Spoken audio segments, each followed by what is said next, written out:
কবি জীবনানন্দ দাশ। আবার বছর কুড়ি পরে, আবার বছর কুড়ি পরে তার সাথে দেখা হয় যদি, আবার বছর কুড়ি পরে হয়তো ধানের ছড়ার পাশে কার্তিকের মাসে, তখন সন্ধ্যার কাক ঘরে ফেরে, তখন হলুদ নদী নরম নরম হয়, স্বর কাশ ওগলায় মাঠের ভিতরে। অথবা নাইকো ধান খেতে আর ব্যস্ততা নাইকো আর, হাঁসের নিড়ের থেকে খড়, পাখির নিড়ের থেকে খড় ছড়াতেছে। মণিয়ার ঘরে রাত, শীত আর শিশিরের জল।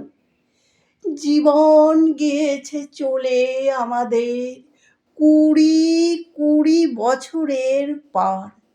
তখন হঠাৎ যদি মেঠো পথে পাই আমি তোমারে আবার, হয়তো এসেছে চাঁদ মাঝ রাতে একরাশ পাতার পিছনে, সরু সরু কালো কালো ডালপালা মুখে নিয়ে তার, শিরীষের অথবা জামের, ঝাউয়ের আমের।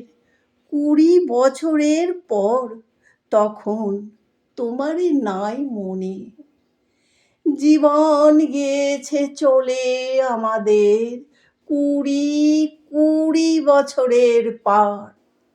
তখন হয়তো মাঠে হামাগুড়ি দিয়ে পেঁচা নামে, বাবলার গলির অন্ধকারে অসথের জানালার ফাঁকে কোথায় লুকায় আপনাকে।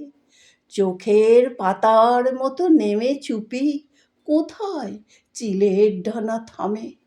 সোনালি সোনালি চিল শিশির শিকার করে নিয়ে গেছে তারে কুড়ি বছরের পর।